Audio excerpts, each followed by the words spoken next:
ఒక్కసారి కొమ్మూరి గోల్డ్ కి కాల్ చేయండి. తాకట్లో ఉన్న మీ బంగారాన్ని విడిపించి మార్కెట్ ప్రైస్ కి వాళ్ళు కొనుక్కుని మిగతా డబ్బులు మీకు ఇచ్చేస్తారు. డిప్యూటీ సీఎం పవన్ కళ్యాణ్ శాఖపై సీఎం చంద్రబాబు సీరియస్ అయ్యారు.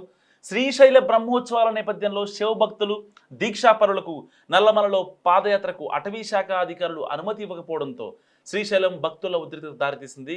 తాజాగా సీఎం చంద్రబాబు సైతం అమరావతిలో రెండో రోజైన గురువారం మంత్రులు, కలెక్టర్లు ఇంకా ఎస్పీల సదస్సులో సదరు ఘటన దృష్టిలో పెట్టుకుని అటవీ శాఖ అధికారులు తీరుపై ఆగ్రహం వ్యక్తం చేశారు.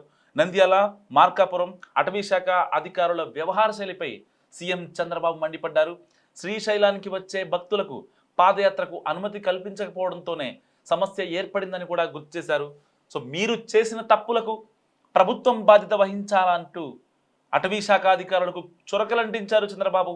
అంతేకాకుండా టోల్ గేట్ సమీపంలో కూడా అటవీ శాఖ ఇష్టారాజ్యంగా వ్యవహరించడాన్ని తప్పుబట్టారు ఆయన. ప్రధానంగా అటవీ శాఖ అధికారులు పద్ధతి మార్చుకుని శ్రీశైలానికి వచ్చే భక్తులతో ఫ్రెండ్లీగా ఉండాలని కూడా సూచించారు. సో మర్యాదగా చెప్తున్నా వినండి, లేకుంటే చాలా సీరియస్గా వ్యవహరించాల్సి వస్తుందంటూ అటవీ శాఖ అధికారులను ఉద్దేశించి హెచ్చరికలు జారీ చేశారు. భవిష్యత్తులో ఇలాంటి సంఘటనలు పునరావృతం కాకుండా జాగ్రత్తగా వ్యవహరించాలని కూడా ఆయన సూచించారు. ఏమైనా సమస్యలు ఉంటే తమ దృష్టికి తీసుకురావాలన్నారు. డిప్యూటీ సీఎం పవన్ కళ్యాణ్తో మాట్లాడి పరిష్కరిస్తామని కూడా సీఎం చంద్రబాబు హామీ ఇచ్చారు. అనవసరంగా భక్తులను ఇబ్బంది పెడితే మాత్రం సహించేది లేదని చంద్రబాబు తనదైన శైలిలో వార్నింగ్ ఇచ్చారు. సో మీ ప్రవర్తన అసలు బాగాలేదు, శ్రీశైలంలో భక్తుల్ని నిలిపేశారు, దాంతో మర్నాడు తొక్కిసలాట జరిగింది. బద్వేల్లో గుడి కూల్చేస్తే మళ్ళీ కట్టాల్సిన పరిస్థితి, నాన్ సెన్స్ క్రియేట్ చేస్తున్నారు, ప్రజలకు అసౌకర్యం కలగజేస్తున్నారు. మర్యాదగా చెబితే మీకు అర్థం కావట్లేదు, సమస్య ఉంటే నా దగ్గరకో డిప్యూటీ సీఎం దగ్గరకో రండి, అంతే తప్ప మీ ఇష్టం వచ్చినట్లు చేస్తామంటే కుదరదు అంటూ అటవీ శాఖ అధికారులపై ముఖ్యమంత్రి చంద్రబాబు మండిపడ్డారు. పోలీసులు ప్రజలకు పీపుల్స్ ఫ్రెండ్లీగా మారారని, అటవీ శాఖ అధికారుల్లో మాత్రం ఎంత చెప్పినా మార్పు రావట్లేదని కలెక్టర్ల సదస్సులో సీఎం చంద్రబాబు ఆగ్రహం వ్యక్తం చేశారు. అటవీ ప్రాంతంలో ఏళ్ల తరబడి నివసిస్తున్న ప్రజలకు నీళ్ళు ఇవ్వకూడదు, కరెంట్ ఇవ్వకూడదు, ఇల్లు కట్టకూడదని అభ్యంతరం పెడితే ఎలా? ఇలాంటి ఆలోచన విధానం వల్లే తీవ్రవాదులు, ఇతర సమస్యలు వచ్చింది. సో మిమ్మల్ని కిడ్నాప్ చేసి అక్కడ పెడితే అందరూ దారికి వస్తారని తీవ్ర స్థాయిలో వ్యాఖ్యానించారు. అటవీ శాఖ అధికారులు ప్రతిదానికి అడ్డంకులు పెడుతున్నారని, ఏ పని ముందుకు సాగనివ్వట్లేదని కూడా అధికారులు కలెక్టర్లకు ఇప్పటికే ఫిర్యాదు చేసిన పరిస్థితి. సో ఇక ఇదే అంశానికి సంబంధించి మరింత సమాచారం మా పొలిటికల్ లీడర్ కట్టా కార్తీక్ ఇస్తారు. కార్తీక్ గారు చెప్పండి, అంటే పర్టికులర్గా పవన్ కళ్యాణ్ గారి శాఖపై ఇంత ఫోకస్ పెట్టాల్సిన అవసరం ఏంటి, అసలు నిజానిజాలేదు దీంట్లో? యాక్చువల్గా గత 2 రోజులుగా చంద్రబాబు నాయుడు గారు కలెక్టర్ల సమావేశం పెట్టారు. కలెక్టర్ల సమావేశంలో భాగంగా అన్ని శాఖల అధికారులతో కూడా భేటీ నిర్వహించే క్రమంలో, సమీక్ష చేసే క్రమంలో అటవీ శాఖ అధికారుల సమితి కూడా సమీక్ష చేశారు. ఆ సమీక్షలో భాగంగానే ఆ శాఖలో ఉన్నటువంటి రూపాన్ని చంద్రబాబు నాయుడు గారు ఎత్తి చూపడం, అధికారులకు వార్నింగ్ ఇవ్వడం జరిగింది.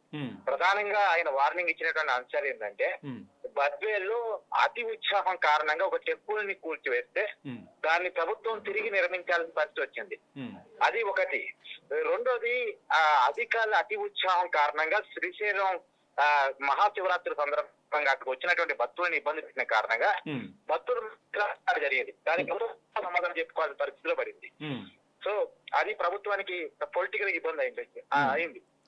తర్వాత ప్రత్యేకించి అడవుల్లో ఉండేటువంటి గిరిజనులకి నీటి సౌకర్యం కల్పించే విషయంలోను, కరెంటు సౌకర్యం కల్పించే విషయంలోను వాళ్ళ హక్కుల్ని కాకుండా అటవీ శాఖ అధికారులు అతి వ్యవహరిస్తున్నారు. గిరిజనుల ఇబ్బంది ఉన్నాయి, పవన్ కళ్యాణ్ గారి వైపు నుంచి కూడా తెలుసు.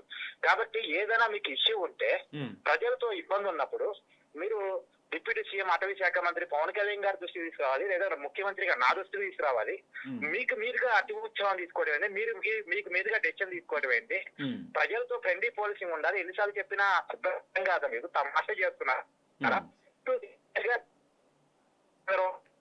అడిగారు గారి నుంచి అంత సీరియస్ రియాక్షన్స్ అంత ఈజీగా ఏమి ఉండవు. కానీ వైసీపీ చేస్తున్న విష ప్రచారం ఏంటంటే, లేదు పవన్ కళ్యాణ్ సరిగా పనిచేయట్లేదు, అందుకే ఆయన కూడా 4వ స్థానానికి వెళ్ళారు ఆ రేటింగ్స్ లో కూడా అని చెప్పి మాట్లాడుతున్న పరిస్థితి. అందుకే పర్టికులర్ గా అటవీ శాఖపై ఆయన రివ్యూ చేశారు అని చెప్పి మాట్లాడుతున్నారు. ఒక్క అటవీ శాఖ మీద కూడా రివ్యూ చేశారుగా. ఒక్క అటవీ శాఖ మీద మాత్రమే రివ్యూ చేస్తే ఆ మాట అనొచ్చు. కానీ అన్ని శాఖల్ని ముఖ్యమంత్రి స్థాయిలో రివ్యూ చేసే క్రమంలోనే అటవీ శాఖను రివ్యూ చేశారు. అది కూడా ఇంకొక మాట కూడా చంద్రబాబు నాయుడు గారు వాడారు.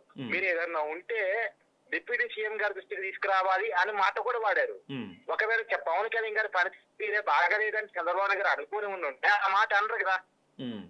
ఇదంతా కూడా కూటమిలో చంద్రబాబు నాయుడు మధ్య గ్యాప్ ఉందని క్రియేట్ చేయాలి, లేదు పవన్ కళ్యాణ్ సరిగా పనిచేయట్లేదు అన్న దాన్ని క్రియేట్ చేయాలి అనే దానికోసం వైసీపీ చేస్తున్న ఒక రాజకీయ రాద్దంలో తప్ప ఇది నథింగ్. ఇది సహజమైనటువంటి ప్రభుత్వ వ్యవహారాల్లో భాగం ఇదంతా కూడా. థ్యాంక్ యూ కార్తిక్ గారు. సో ఇది కార్తిక్ గారు చెప్పేది. సో మంత్రి అచ్చెన్నాయుడు కూడా అటవీ శాఖ తీరు ఇబ్బందికరంగా ఉందని చెప్తున్నారు. సో చాలాసార్లు అంటే సొంత మంత్రులైనప్పటికీ కలిసికట్టుగా పనిచేస్తే ప్రజలకు ఎలాంటి ఇబ్బందులు ఉండవు అనేదే వీళ్ళందరి ఎజెండా. సో ఇలాంటి నేపథ్యంలో ఇక్కడ వైసీపీ ఒక ప్రచారం చేయడం మొదలుపెట్టింది. ఏమని? కేవలం అటవీ శాఖలో ఉన్న అధికారులు అనుమతి ఇవ్వడం లేదు, దానికి పర్టికులర్గా పవన్ కళ్యాణ్ గారే అడ్డు చెప్తున్నారు. ఇలాంటివి కూడా ఇప్పుడు సోషల్ మీడియాలో వాళ్ళు చాలా గట్టిగా ప్రచారం చేస్తున్నారు. ప్రజల్లోకి బలంగా తీసుకువెళ్ళాలి అంటే పవన్ కళ్యాణ్ డిప్యూటీ సీఎంగా ఉండి ఏం పని చేయట్లేదు అనే దాన్ని జనాల్లో గట్టిగా పోర్ట్రే చేయాలని చెప్పి వాళ్ళందరూ చూస్తున్న పరిస్థితి. కానీ వాస్తవానికి జరిగింది ఏంటంటే ఒక సీఎంగా అన్ని శాఖలపై రివ్యూ తీసుకుంటున్నారు. ఇటు కలెక్టర్ల మీటింగ్ పెట్టారు, వాళ్ళు ఇచ్చిన రివ్యూ తీసుకుంటున్నారు. ఇటు మంత్రులతో క్యాబినెట్ మీటింగ్ జరుపుతున్నారు, వాళ్ళ రివ్యూస్ తీసుకుంటున్నారు. యాక్సెప్ట్ చేయాల్సిన ఏదైతే ప్రాజెక్టులు ఉంటే వాటికి అనుమతులు ఇస్తున్నారు, ఆదేశాలు జారీ ఇస్తున్నారు పర్టికులర్గా. సో ఇలాంటి నేపథ్యంలో అటవీ శాఖలో రీసెంట్గా జరిగిన ఘటనలను కొన్ని మనం దృష్టిలో ఉంచుకుంటే బద్వేల్లో గుడి కూల్చివేయడం కావచ్చు, ఇలాంటివి. సో అవి మళ్ళీ పునరావృతం కాకుండా శ్రీశైలంలో తొక్కిసలాట కావచ్చు.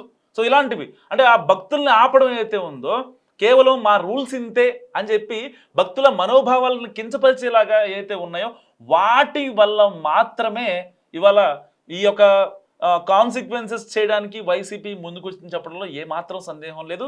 ఒక సీఎంగా అన్ని శాఖల మీద సీఎం చంద్రబాబు నాయుడు గారు ఆయన రివ్యూలు చేసుకుంటూ వస్తున్నారు. సో ఈ చట్ట ప్రకారం అనుమతులు ఇవ్వడం కుదరదని అండ్ ప్రత్యామ్నాయం ఆలోచిస్తామని ఇటు చలపతిరావు చెప్పగా, ఒక డిఎఫ్ఓ చలపతిరావు చెప్పగా, మీరు కళ్ళు మూసుకోండి, మీ వ్యవహార శైలి తీవ్ర అభ్యంతరకరంగా ఉంది, డిప్యూటీ సీఎంకి కూడా చెప్పకుండా అధికారులు ఏం చేస్తున్నారు, ఒకవేళ డిప్యూటీ సీఎంగా రెస్పాండ్ అవ్వలేదు అనుకోండి, దానికి సంబంధించి పై ఆఫీషియల్స్ రెస్పాండ్ అయ్యే అధికారం ఉంటుంది. ఆ యొక్క అటవీ శాఖ సిఎస్ కావచ్చు, అడిషనల్ సిఎస్ కావచ్చు. సో వాళ్ళకి కొన్ని అధికారాలు ఉంటాయి, ప్రత్యేక అధికారాలు ఉంటాయి.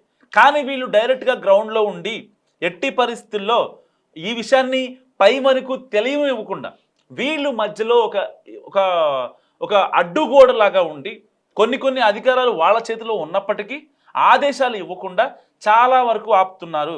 గిరిజనులకి ఏదైతే కరెంటు కావచ్చు, వాళ్ళకి రోడ్లు కావచ్చు. సో అటవీ ప్రాంతం ఎక్కువగా ఉన్న ఏరియాల్లో ఏళ్ల తరబడి ఉన్న గిరిజనులను చూసుకోవడంలో కూడా ఈ అటవీ శాఖ అధికారులు నిజంగా విఫలమవుతున్నారని చెప్పడంలో ఏమాత్రం సందేహం లేదు. కానీ దీన్ని ఇప్పుడు క్యాష్ చేసుకోవడానికి ప్రతిపక్ష వైసీపీ ముందుకు వస్తుంది. సో ఎట్టి పరిస్థితుల్లో పవన్ కళ్యాణ్ శాఖ మీదే ఇక్కడ రివ్యూ జరిగింది అని నెగిటివ్గా పోర్ట్రే చేస్తున్నారు. అన్ని శాఖల మీద ఇరిగేషన్, అగ్రికల్చర్, రెవెన్యూ వరుసగా అన్నిటిపైన జరుపుకుంటూ వస్తుంది. సో ఇలాంటి కాన్సిక్వెన్సెస్లో అటవీ శాఖ అధికారులు కొంచెం అత్యుత్సాహం ప్రదర్శించి ప్రజల యొక్క ఆగ్రహానికి గురయ్యారు. కాబట్టి వాళ్ళ మీద మరింతగా సీఎం చంద్రబాబు గారు మీరు మారండి, మారకపోతే పరిణామాలు వేరేలా ఉంటాయని చెప్పి చాలా గట్టిగా స్ట్రాంగ్గా హెచ్చరించారు. సో ఇది యాక్చువల్గా జరిగింది వాస్తవానికి. కానీ చాలామంది చాలా రకాలుగా మాట్లాడుకుంటున్నారు. కానీ వాస్తవానికి పవన్ కళ్యాణ్ శాఖపై పర్టికులర్గా ఏం జరగలేదు. సో అన్ని శాఖలపై వరుస రివ్యూలో భాగంగానే అటవీ శాఖపై కూడా సీఎం చంద్రబాబు నాయుడు రివ్యూ చేసిన పరిస్థితి. సో పవన్ కళ్యాణ్ శాఖపై సీఎం చంద్రబాబు రివ్యూ చేశారు. అధికారులపై చాలా అభ్యంతరం వ్యక్తం చేశారు. వాళ్ళు నడుచుకుంటున్న తీరును కూడా సీఎం చంద్రబాబు చాలా హెచ్చరికలు జారీ చేశారు. ఎట్టి పరిస్థితుల్లో కలెక్టర్ల దగ్గర నుంచి ఆదేశాలు వస్తే ఆ ఫైల్ మూవ్ అవ్వడం కోసం వెంటనే ఆదేశాలు ఇవ్వాలంటూ కూడా ఆయన హెచ్చరికలు జారీ చేశారు అధికారులకు. ఇప్పటిదాకా వైసీపీ హయాంలో అటవీ శాఖ అధికారులు చాలా రెచ్చిపోయారని చెప్పుకోవచ్చు. సో వాళ్ళ కన్సర్న్ మినిస్టర్ల అండతో చాలా చేయాల్సిన పనులన్నీ కూడా చెయ్యకుండా వీళ్ళకి ఇష్టారాజ్యంగా వీళ్ళకి నచ్చిన పనులు చేస్తారు. సో దానికి ఒక రకంగా చాలామంది మంత్రులు కావచ్చు, ఈవెన్ గత పాలకులు ఎవరైతే ఉన్నారో వాళ్ళంతా కూడా ఈ యొక్క ఇరిగేషన్ డిపార్ట్మెంట్కి సంబంధం లేకుండా కొన్ని ఫైళ్ళ మీద సంతకాలు కావచ్చు, ఇటు అటవీ శాఖ మీద ఫోకస్ చేయాల్సిన అటవీ శాఖ అధికారులు వేరే డిపార్ట్మెంట్లలో వెళ్ళి వేలు పెట్టాలి కావచ్చు. ఇలాంటివి గతంలో చాలా జరిగాయి. గత పాలకులు చేసిన తప్పులు ఆ సరిదిద్దుకోవడాలు ఇప్పటికీ కూడా అవ్వనటువంటి పరిస్థితి. ఎన్నో రివ్యూలు జరుగుతున్నాయి. ఇటు సీఎం చంద్రబాబు 3 నెలలకు ఒకసారి కలెక్టర్లతో మీటింగ్ పెట్టుకుంటున్నారు. ఈ యొక్క అటవీ శాఖ కావచ్చు, ప్రతి శాఖపై చాలా గట్టిగా ఫోకస్ చేస్తున్నారు. ఇయర్లీ 3-4 టైమ్స్ మీటింగ్ జరుగుతుంది. అయినా సరే ఆ డెవలప్మెంట్ అనేది కనిపించట్లేదంటూ అటవీ శాఖ అధికారులు చేస్తున్న అత్యుత్సాహ పరిస్థితులను కూడా వాళ్ళ ఎగ్జాంపుల్స్తో సహా, తాజా ఉదాహరణలతో సహా చంద్రబాబు నాయుడు గారు అధికారుల ముందు ఉంచారు. సో ఇది నాట్ ఓన్లీ డిప్యూటీ సీఎం శాఖ కాకపోవచ్చు, కానీ మిగతా అన్ని ఒకటి కాదు, దాదాపుగా 8 శాఖలపై సీఎం చంద్రబాబు రివ్యూ చేశారు. ఇక్కడ కేవలం పవన్ కళ్యాణ్ గారి శాఖపై మాత్రమే రివ్యూ చేశారని, లేదంటే ఆయనకి మొట్టికాయలు అంటించారని సో చాలామంది చాలా రకాలుగా మాట్లాడుకుంటున్నారు. సో ఇదంతా దాంట్లో ఎలాంటి వాస్తవం లేదు. అన్ని వరుస రివ్యూల్లో భాగంగా మాత్రమే ఇక్కడ జరిగింది తప్ప ఏ ఒక్క శాఖపై పర్సనల్గా సీఎం చంద్రబాబు నాయుడు గారు ఎన్ని ఏళ్ళు ముఖ్యమంత్రిగా వర్క్ చేశారో అందరికీ తెలుసు. సో దానికి సంబంధించి మనం చూస్తున్నాం, చాలా 2 ఏళ్లుగా అమరావతిలో ప్రగతి ఏ విధంగా ఉందో చూస్తున్నాం. దానికి సంబంధించిన అప్డేట్స్ మనం చూస్తున్నాం.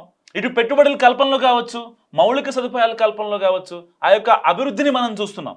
సో ఇలాంటి నేపథ్యంలో ఎట్టి పరిస్థితుల్లో పవన్ కళ్యాణ్కి కూటమికి ఆయన ఒక కూటమిలో భాగస్వామి. చంద్రబాబు నాయుడు గారే చాలాసార్లు చెప్పారు, పవన్ కళ్యాణ్ గారు లేకుంటే కూటమి గెలిచేది కాదు అని చెప్పి చాలా కరాఖండిగా చెప్పారు.